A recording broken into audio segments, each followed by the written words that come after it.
Okay, dear students, so today we are going to study the new lesson of class 12th. I have a dream. This is a fourth chapter, fourth lesson. Already we have studied 3 lessons, and this is the fourth lesson.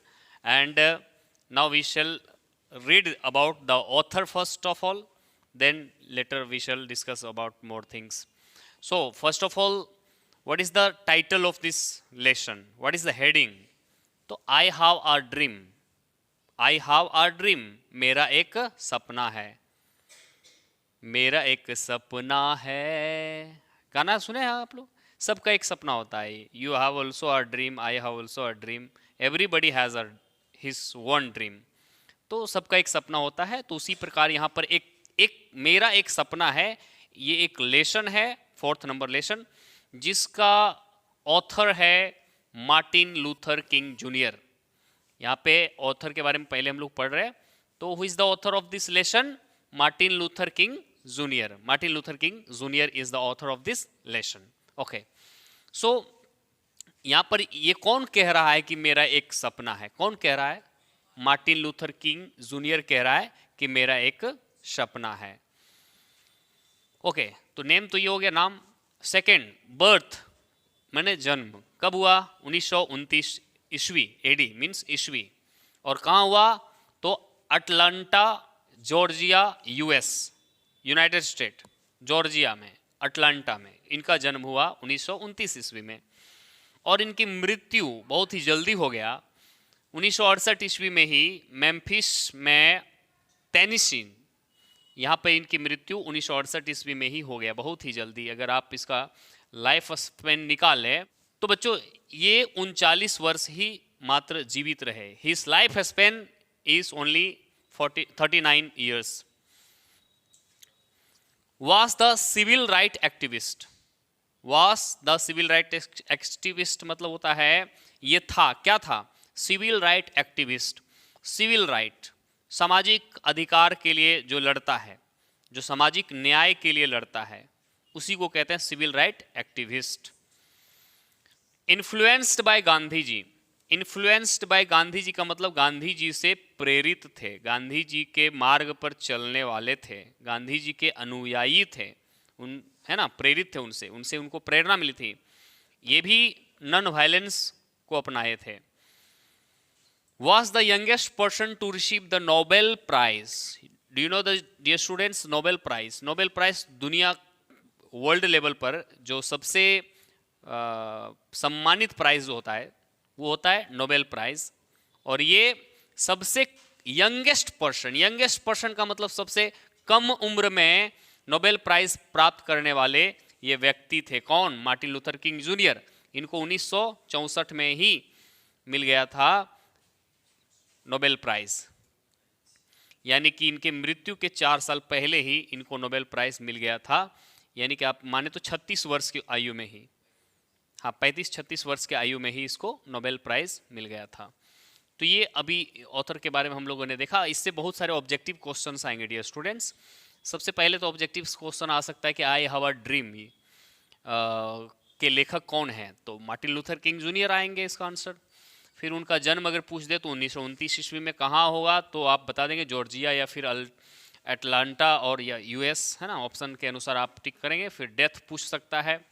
और फिर अच्छा, जिस प्रकार गांधी जी की हत्या हुई थी ना, उसी प्रकार मार्टिन लूथर किंग जूनियर की भी हत्या हुई थी। समझ गए? ये अपने स्वाभाविक मौत से नहीं मरे थे, इनकी भी हत्या हुई थी, वो आगे हम बताएंगे। इनकी हत्या कब हो गई थी? 1968 ईस्वी में।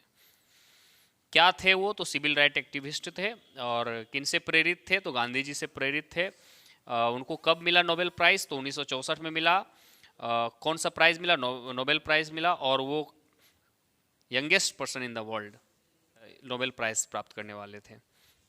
तो मार्टिन लूथर किंग जूनियर के द्वारा लिखे गए कुछ प्रमुख किताबों को हम लोग देखेंगे। His important works. Strength to love. Strength to love 1953 ईस्वी में, 1953 में उन्होंने लिखा था।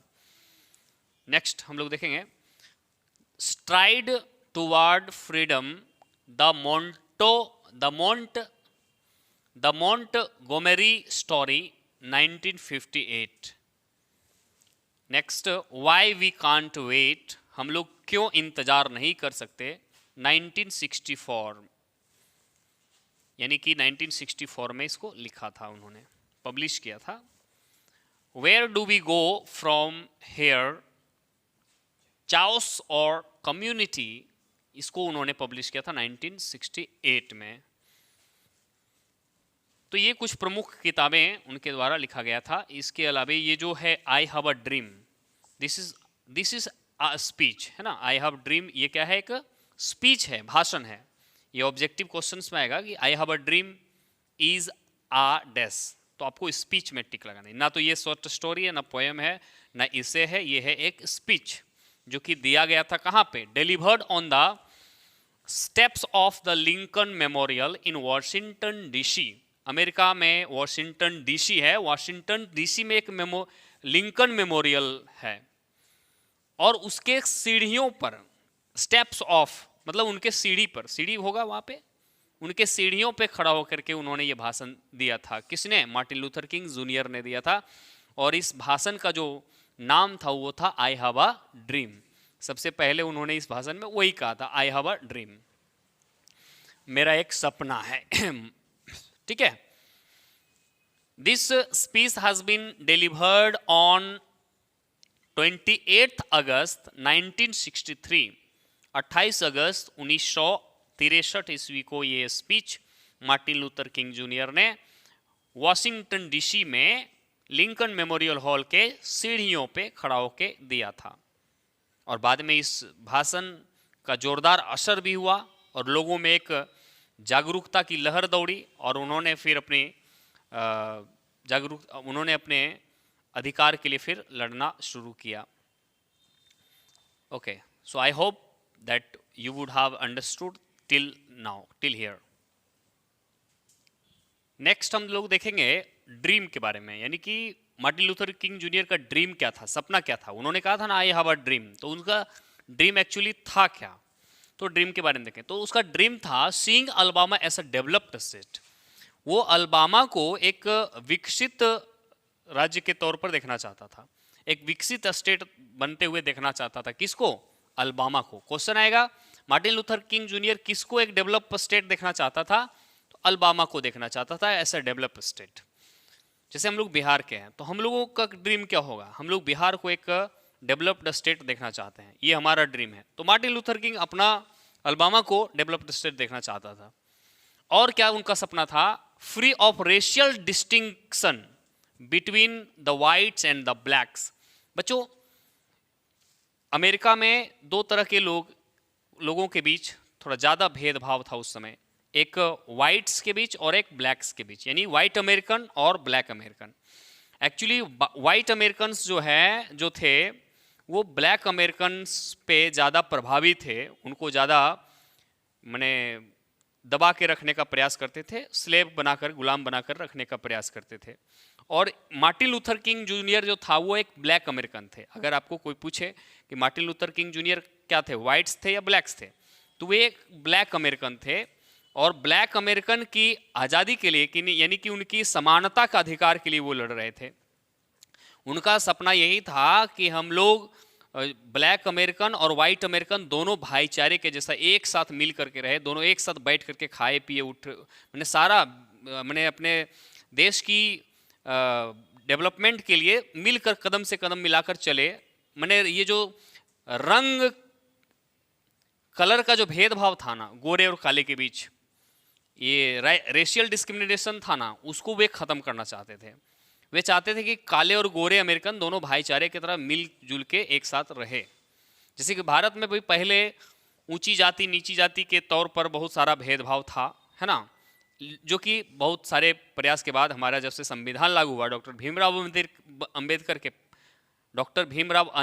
के अथक प्रयास से हमारा संविधान जब लागू हुआ, तो हमारे देश में ऊंची जाति नीची जाति ऐसा कुछ बात नहीं रह गया। अब सब लोग एक साथ मिल करके हम लोग देश के डेवलपमेंट के लिए काम करते हैं। उसी तरह वहाँ पर मार्टिन लूथर किंग जूनियर जो है वो ब्लैक ब्लैक अमेरिकन को अधिकार दिलाने के लिए लड़ रहे हैं, है ना। उनका मानना है कि दोनों को एक जैसा अधिकार मिलना चाहिए, एक साथ उठना बैठना खाना पीना सब कुछ होना चाहिए, ये उनका सपना था। फिर आगे देखेंगे इम्पैक्ट ऑफ स्पीच, माने वो उन्होंने जो भाषण दिया था उसका क्या असर पड़ा, लोगों पर क्या असर पड़ा। तो असर पड़ा अ ह्यूज इम्पैक्ट, बहुत ही बड़ा विशाल इम्पैक्ट पड़ा, असर पड़ा फॉर सिविल राइट मूवमेंट्स। किस लिए इम्पैक्ट पड़ा, उसका भाषण से बहुत ही सामाजिक आंदोलन शुरू हो गए, सामाजिक अधिकार के लिए आंदोलन शुरू हो गए जगह जगह पे। तो इम्पैक्ट तो पड़ा, बहुत सारे इम्पैक्ट पड़ा। और इसी भाषण के माध्यम से मार्टिन लूथर किंग जूनियर को एक फेम मिला। अब अमेरिका के इतिहास में वो अमर हो गए इसी भाषण के जरिए। कभी क्वेश्चन अगर पूछ दे कि किस भाषण के जरिए Martin Luther King junior America के इतिहास में प्रसिद्ध हुए, तो आई हैव अ ड्रीम जो था स्पीच इसी के बदौलत। अंडरस्टूड। तो आई होप कि आप लोग सब समझ गए, ऑथर के बारे में भी समझ गया, उनका सपना क्या था। तो अलबामा को एक डेवलप्ड स्टेट देखना चाहता था, और काले और गोरे अमेरिकन के बीच जो भेदभाव था, छुआछूत जाति पाति मतलब जो भी ऊंच नीच का भेदभाव था उसको मिटाना चाहता था। और इस भाषण का इम्पैक्ट क्या हुआ, तो बहुत बड़ा इम्पैक्ट हुआ। बाद में बेचारा मार्टिन लूथर किंग जूनियर ज़्यादा दिन बच तो नहीं पाए, उनकी हत्या कर दी गई। फिर उनका सपना क्या हुआ वो लोग हम लोग लेसन में आगे देखेंगे। ये तो ऑथर के बारे में हम लोग शॉर्टकट में बताने का प्रयास कर रहे थे। आई होप कि आप लोगों को ये समझ में आ गया होगा।